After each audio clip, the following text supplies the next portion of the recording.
I'm just delighted to welcome you all to our fourth Gloria Carpenter lecture. The series, of course, is named after Gloria Carpenter, who was the first Black woman to matriculate from Cambridge University. And it gives me a lot of pleasure to welcome our speaker tonight, who is not only a colleague but a friend. For several years, we were both race equality champions for the university. She's a professor of sociology and at Cambridge, and also a fellow in social sciences at Downing College.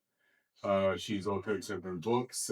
She does a lot of research on race and racism, and she's going to speak to you about space that makes space for transformation tonight.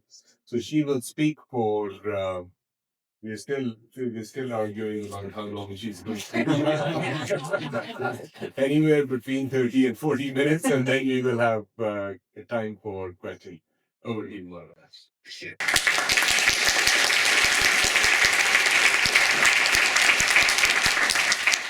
Thank you, everyone. Thank you for coming. Don't know for my words. Um, so, thank you very much to the EDI team and to Professor Kamaldini for inviting me to give this lecture. Throughout the lecture, I'll make three pauses or two to give us all a minute of silence to rest our minds, acknowledging that we are all continuously interpreting language in our heads to our local accents or mother tongues. So I will note the moment and take the time, and I invite you to close your eyes and breathe and maintain silence. You can do whatever you want. Just go with me. I need a little break every so often. So I'm very, very pleased. Um, okay. So we'll start with that.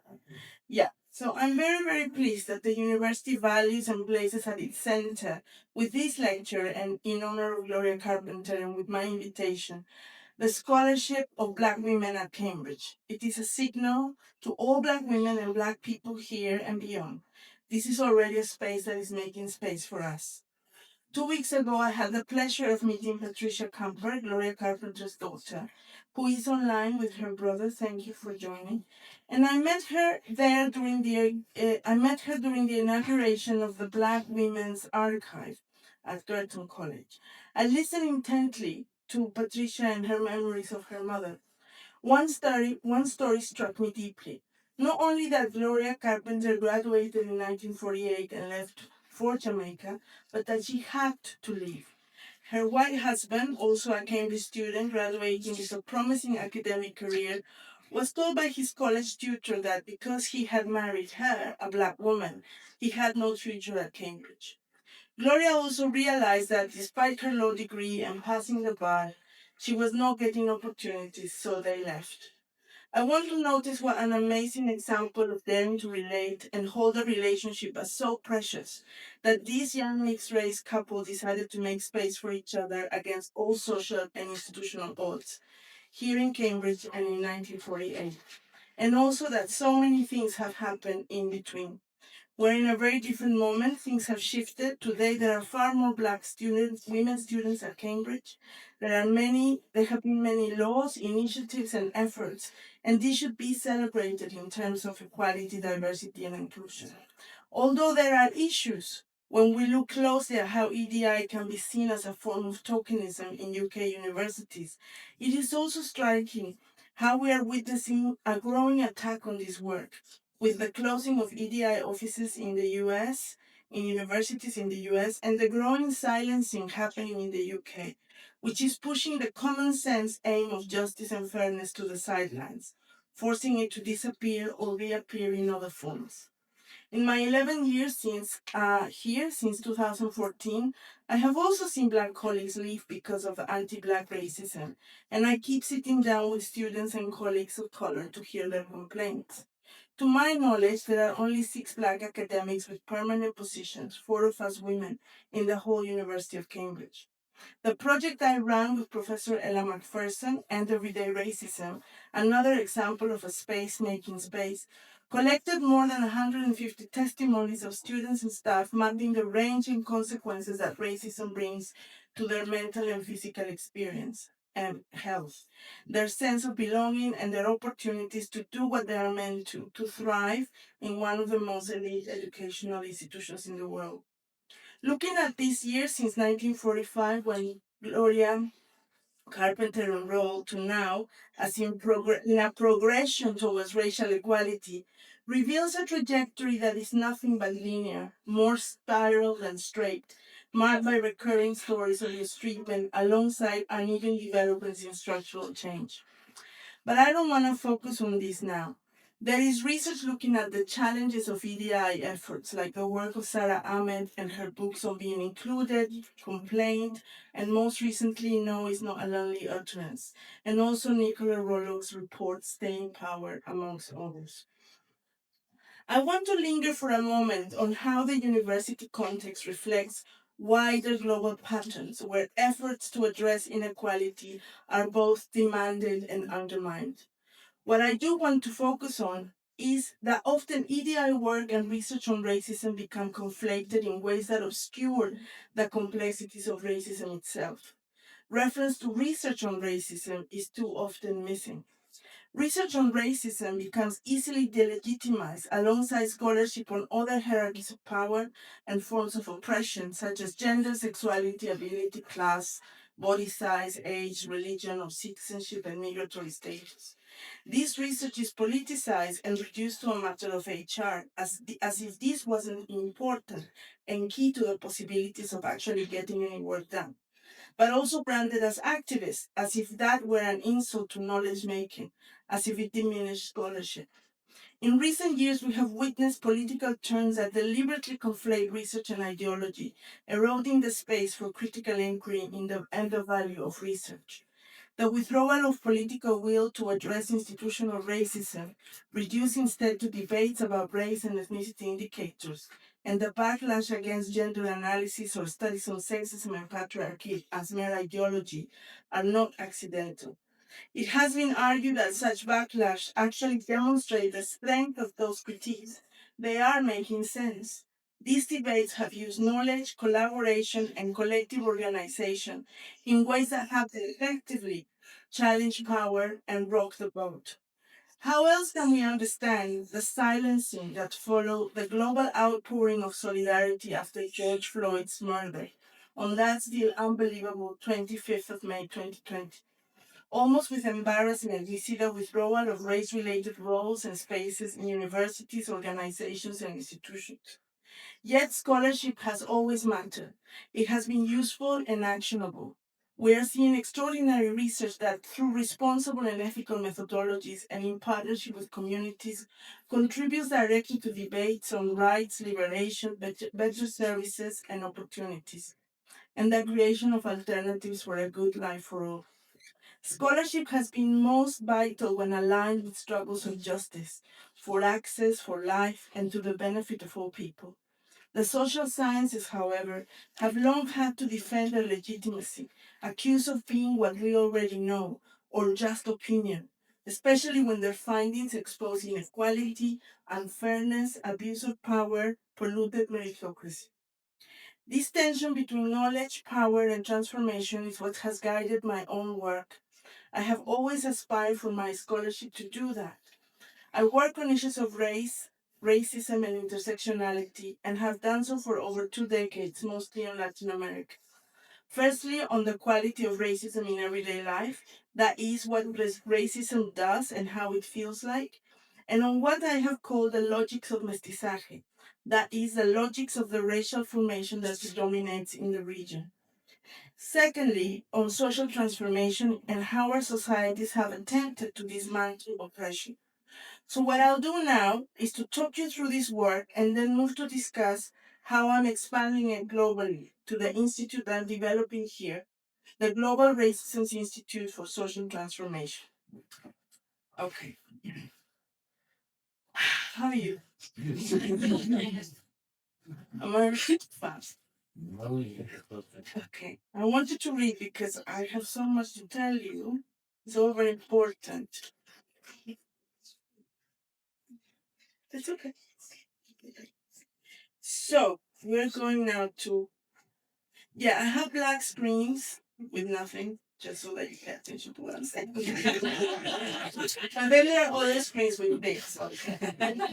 um, okay, so, okay. So what I'm gonna do now is tell you a little bit about my research and then come back to Grace and these explorations we've been doing. So, as I said in my work, I have sought to understand how racism operates in everyday life, not as an abstract, exceptional event, but as an ordinary structuring force. To do so, I began by pioneering the critical study of racism in Mexico. My starting point was to center the notion of race, distinct from ethnicity, and to reimagine a word that I will introduce to you all, that is mestizaje, or racial mixture, but not simply as a historical or ideological narrative of national identity, but as an analytical category, one that conceals racism under the language of mixture. I developed this idea of mestizaje logics, the ordinary relational mechanisms through which privilege and inequality are continuously reproduced in Mexico and resonate in Latin America and the Caribbean, where notions of mixture prevail.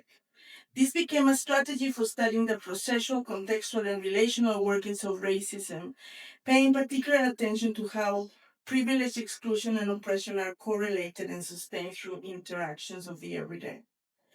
Part of this work involved naming what is usually left unnamed, the mestizo subject, the ideal normal national subject. By bringing this figure into focus, I wanted to show that racism doesn't circulate only around its visible others, the indigenous or the black figure, but also through the unmarked positions of power that define what counts as national, respectable, and appropriate. In this sense, my work speaks to whiteness studies elsewhere, but from a Latin American vantage point, where mixture rather than purity becomes the mechanism through which a form of fragmented whiteness reproduces itself. So mestizaje logics allowed me to bring the mestizo subject to the fore and complicate it by showing that it's a wide-ranging category, one that grants many people the most privileged seat at the national and citizenship table, yet rests on unstable ground. The mestizo subject offers a sense of safety for many, but within its porous borders exist relational and contextual positions that imply constant shifting. So in Mexico, the black-white divide doesn't operate as it does in here or elsewhere, nor does the mixed race category that we found in the UK, which assumes clear pluralities, white and black or white and other, and where opportunities are largely determined by proximity to whiteness. In the Mexican context, being mestizo is a somehow superior category. It embodies national aspiration, uplifts the indigenous pole, contains a white European one, and consistently distances itself from black ancestry, rarely engaging with any other background. Yet skin color is never fixed. Context and relationality determine whether a person is perceived as lighter or darker. Perceptions that do not necessarily match how people identify themselves. Someone with darker skin might self-identify as white, and this happen a lot. Someone lighter might identify as mestizo if they are highly educated. So there are many variations. So mestizaje is a complicated term that it's an accumulation of different stories. On the one hand, it literally refers to the historical moment the Spanish colonized and a new population emerged on the one hand, but then it also refers to the ideology that was developed for national building and it was imposed as a political ideology in the countries and many countries in Latin America. And it also refers to an everyday logic of how people relate to each other. So, what it makes it really interesting is that it carries a promise of inclusivity. It supports the idea that, oh, we are all mestizo, you can be mestizo too, we are all one big family, we're all mixed. There's no problem here. However, it has an idea of improvement embedded in it, an idea that the indigenous pool needs to be contained and like watered down, whereas the whiteness is going to be improved. So it's a bit of a tricky metaphor. And I want to explain this better by showing you this, which is what was used as what one of the many examples of the caste system in Latin America. The caste system, the casta system, was something that was created from the many, the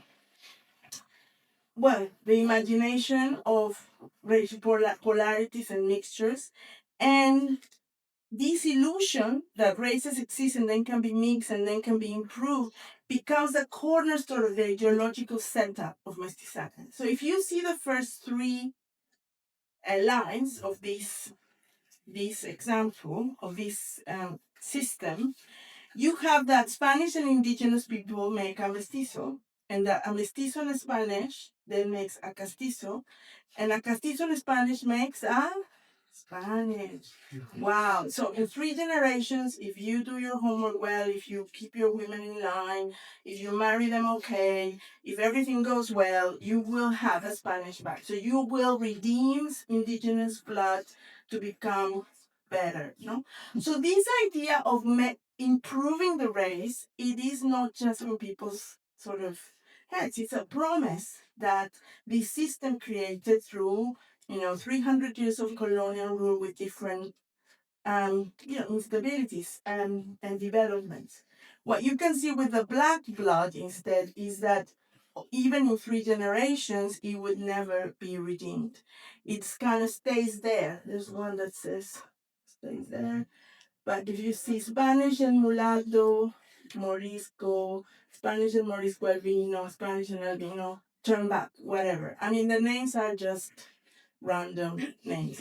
And but this kind of sort of setup is quite interesting.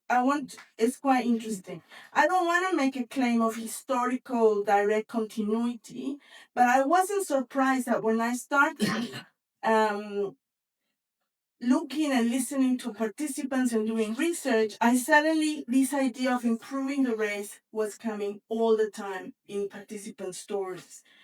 So, for example, one interviewee said to me, they used to call me dark, prieta, with a big head, cabezona, and dientuda, like goofy, with big teeth. And I used to ask myself, why do I have such big teeth? Why am I so dark? And this is not, I mean, this question, why am I so dark, only makes sense in a context where it could have been different. I don't know, and it's not possible that you are asking yourself that question when there was no option. But in this context, this context expresses both the impossibility and persistence of that promise of mestizaje, that race and beauty can be negotiated, that one's body could have been different, that one's body had effects and wrongs that could have been prevented. So this logic of self-questioning and imagining improvement as a personal responsibility reappears in many, many conversations.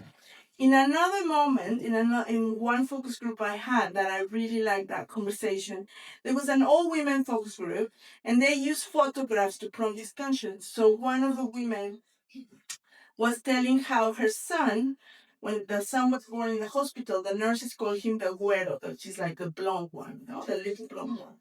And she got really upset because she's like, oh, why are you calling him like that? The father is dark skinned, he's, dark, why are you saying that? And she started showing the pictures to the other women in the focus group. And they all started comparing their own skin tones, doubting and shifting their places along the color continuum. So one said, look, I'm morena and dark, and your husband is lighter than me. But the other one said, no, you are light morena. No, this is not so dark. And to end this, the husband, Roxana's husband, she says, was the one asking her why the child was dark skinned. And I said to him, she said, Roxana, well, because he's your son. That's why. So these kind of conversations are very, very common. And the expectation of a baby coming out lighter is something that happens like continuously.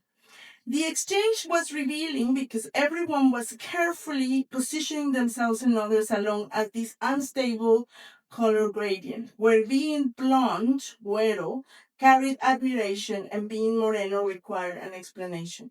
This is an example of how the logic of mestizaje, the belief in improvement organizes perceptions, relations, and prospects. And the women's comparisons reveal the instability of racial categories and how the relational nature of that. So you're not one color. You can't be shifting that. And that becomes quite disconcerting. And this the husband's question, why is the boy Moreno captures that logic perfectly. It presumes that racial improvement through mixture is both possible and expected, and that darkness, rather than lightness, must be justified. As if saying to her lighter skinned wife, this is why I married you, what's going on? Why is the baby not coming out? Well, improved. So, mestizaje logics then was a very useful approach to studying these processual and contextual and relational workings of racism and paying attention to how denial, privilege, and oppression are correlated and sustained through everyday interactions.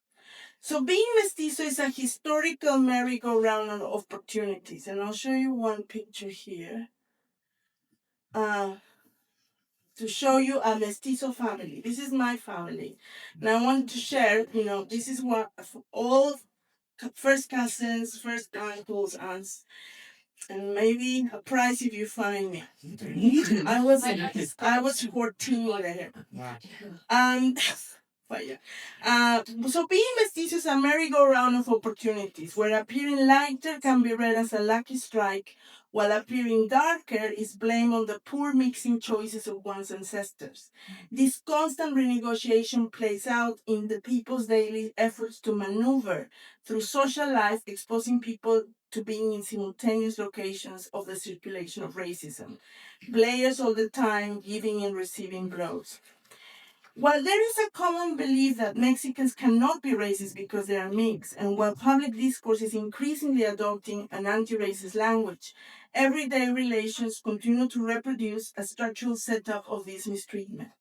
So, what does this mean for individuals in their everyday lives?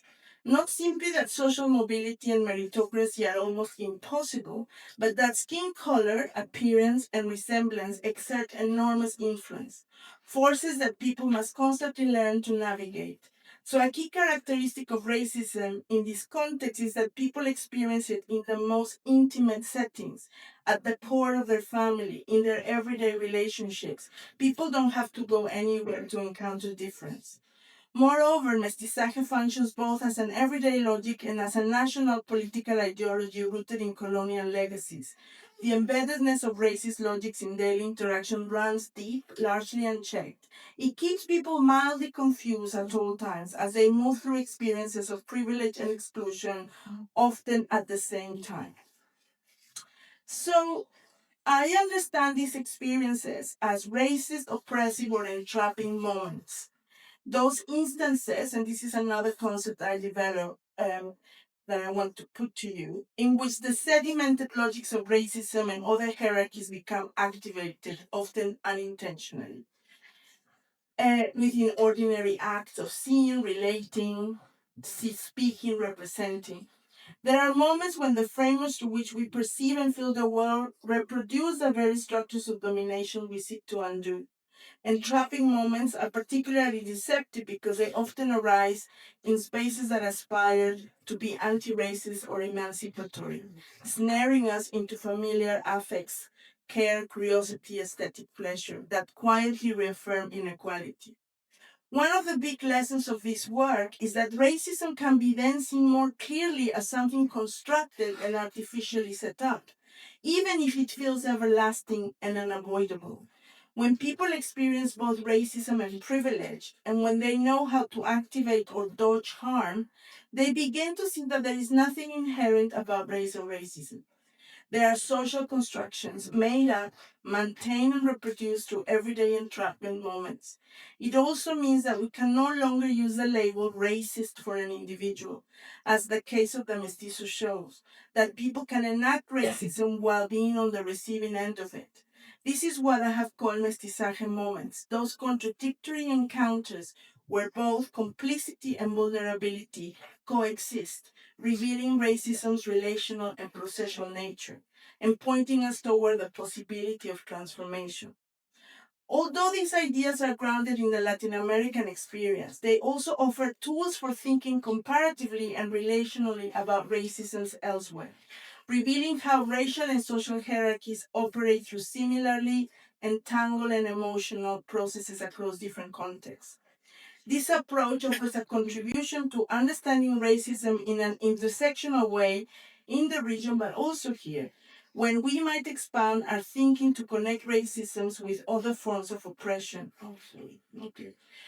Um, while the black and white divide remains powerful, the experience of oppression is always socially constructed. We can call this the oppressive moment, a moment where the stories and histories of one kind of oppression interact with and expand into another. What I mean by this is that everyone, simply by having been a child or a teenager, understand what it feels to be disregarded, silenced, or excluded. And everyone, given our distinct social positions, also has the capacity to mistreat or disregard someone else. The racist moment, the oppressive moment, the discriminatory moment share a similar quality. They remind us that we are not something fixed, not inherently racist, sexist, or homophobic, but that we all have the vulnerability to act in those directions, as well as the capacity to be in the receiving end of harm. This web of oppressive moments sustains the structural system of inclusion and exclusion that governs social life. Recognizing these shared moments of vulnerability opens a pathway toward dismantling the system by making its stability less certain, its boundaries less secure, and its effects more visible. So I've used these ideas to shape other work I've done on beauty, on anti-Black racism. I develop vocabulary to think about the structure and affective formation of racism. So, for example, I use terms like disgust to think about the embodied dynamics of anti-Black racism, slightness to trace the small cutting gestures that reproduce inequality within family life, distributed intensities to describe the unequal and affective ways in which racism and intersectional oppression circulate.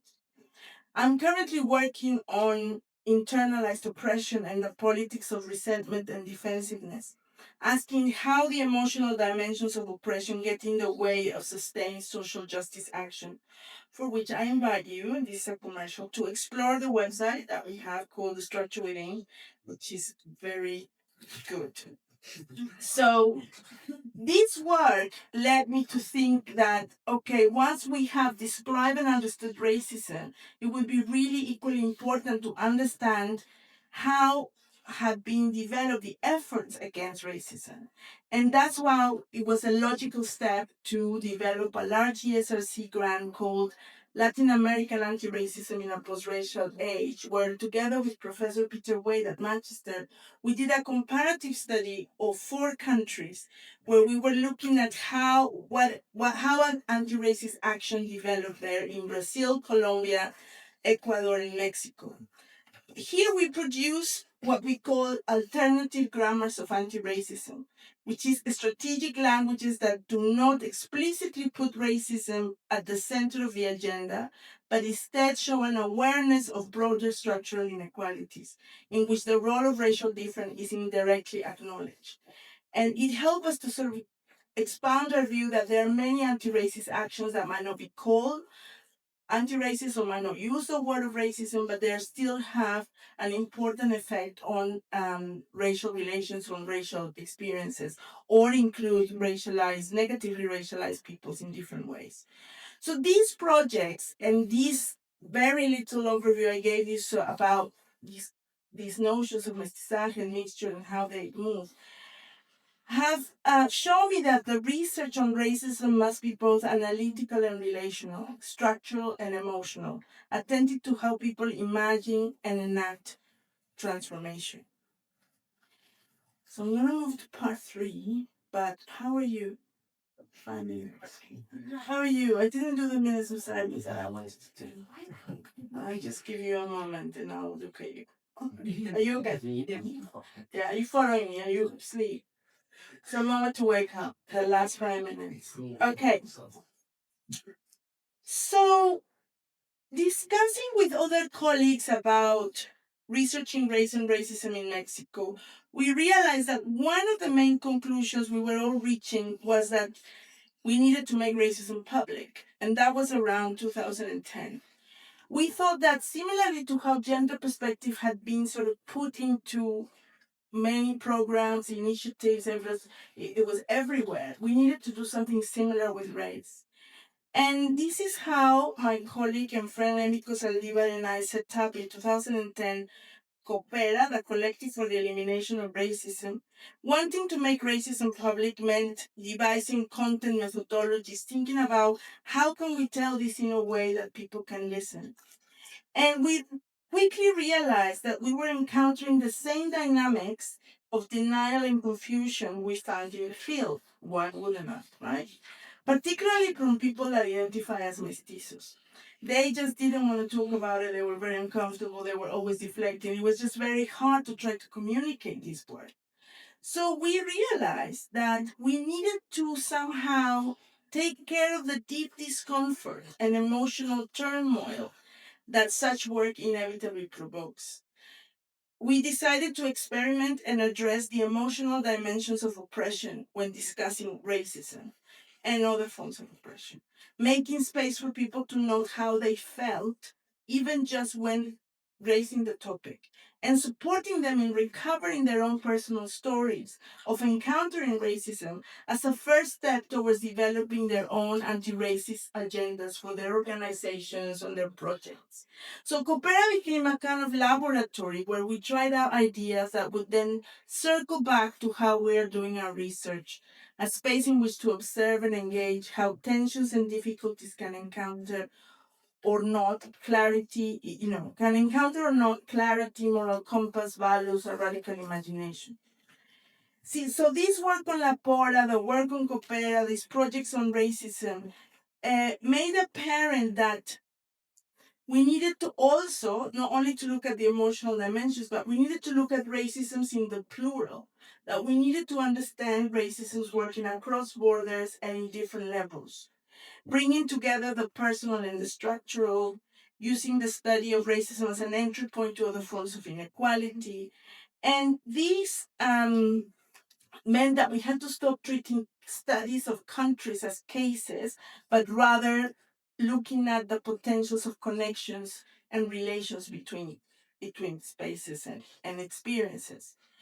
With this vision that Professor Manali decided, and our head of department and now head of the School of Humanities and Social Sciences, had, we saw that the next logical step was to create a new research space at Cambridge that addressed racism and the global and public angle that the Department of Sociology has been fostering.